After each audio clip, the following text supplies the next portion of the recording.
பரிசுத்த வேதாகமம் புதிய ஏற்பாடு 1 கொரிந்தியர் 2ஆம் அதிகாரம். சிலுவையில் அறையப்பட்ட கிறிஸ்துவை பற்றிய நற்செய்தி.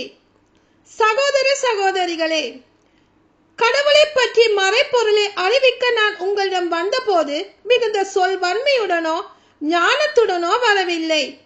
நான் உங்களிடையே இருந்தபோது மெசியாவாகிய இயேசுவை தவிர, அதுவும் சிலுவையில் அறையப்பட்ட அவரை தவிர வேறு எதையும் அறிய வேண்டும் என்று நினைக்கவில்லை. நான் உங்கள் நடுவில் வலுவற்றவனாய் மிகுந்த அச்சத்தோடும் நடுக்கத்தோடும் இருந்தேன். நான் பறைசாற்றிய செய்தி ஞானத்தின் கவர்ச்சியான சொற்களில் அமையவில்லை. ஆனால் அது தூய ஆவியின் வல்லமை எடுத்து காட்டுவதாக அமைந்தது. உங்கள் நம்பிக்கைக்கு அடிப்படை மனித ஞானம் அல்ல, கடவுளின் வல்லமையே. தூய ஆவியும் வெளிப்பாடும். எனினும் முதிர்ச்சி பெற்றவர்களோடு நாங்கள் ஞானத்தை பற்றி பேசுகிறோம். ஆனால் இது உலக ஞானம் அல்ல, உலக தலைவர்களின் ஞானமும் அல்ல. அவர்கள் அழிவுக்குரியவர்கள். வெளிப்படுத்தப்படாமல் மறைப்பொருளாய் இருக்கும் இறை ஞானத்தை பற்றியே நாங்கள் பேசுகிறோம். இது நாம் மேன்மை பெற வேண்டும் என்னும் நோக்குடன் உலகம் தோன்றும் முன்பே கடவுளின் திட்டத்தில் இருந்தது. இவ்வுலக தலைவர்கள் எவரும் அதை அறிந்து கொள்ளவில்லை. அறிந்திருந்தால் அவர்கள் மாட்சிக்குரிய ஆண்டவரை சிலுவையில் அறைந்திருக்க மாட்டார்கள்.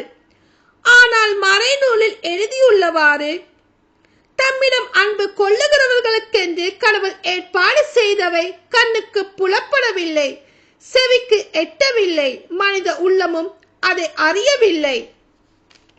இதை கடவுள் தூய ஆவியாரின் வழியாக நமக்கு வெளிப்படுத்தினார். தூய ஆவியாரே அனைத்தையும் துருவி ஆய்கிறார். கடவுளின் ஆழ்ந்த எண்ணங்களையும் அறிகிறார். மனிதரின் உள்ளத்தில் இருப்பதை அவருள் இருக்கும் மனமே அன்றி வேறு எவரும் அறிய முடியாது அன்றோ? அவ்வாறே கடவுள் உள்ளத்தில் இருப்பதை அவர் தம் ஆவியை அன்றி வேறு எவரும் அறியார். ஆனால் நாம் இவ்வுலக மனப்பாங்கை பெற்றுக் கொள்ளவில்லை. மாறாக தூய ஆவியை கடவுளிடமிருந்து பெற்றுள்ளோம்.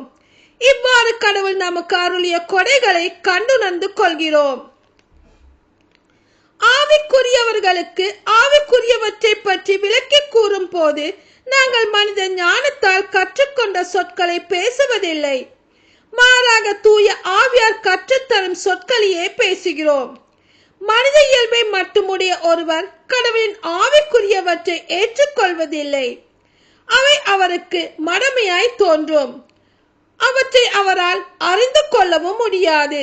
ஏனெனில் அவற்றை தூய ஆவியாரின் துணை கொண்டே ஆய்ந்துணர முடியும். ஆவிக்குரியவரே அனைத்தையும் ஆய்ந்துணர்வார்.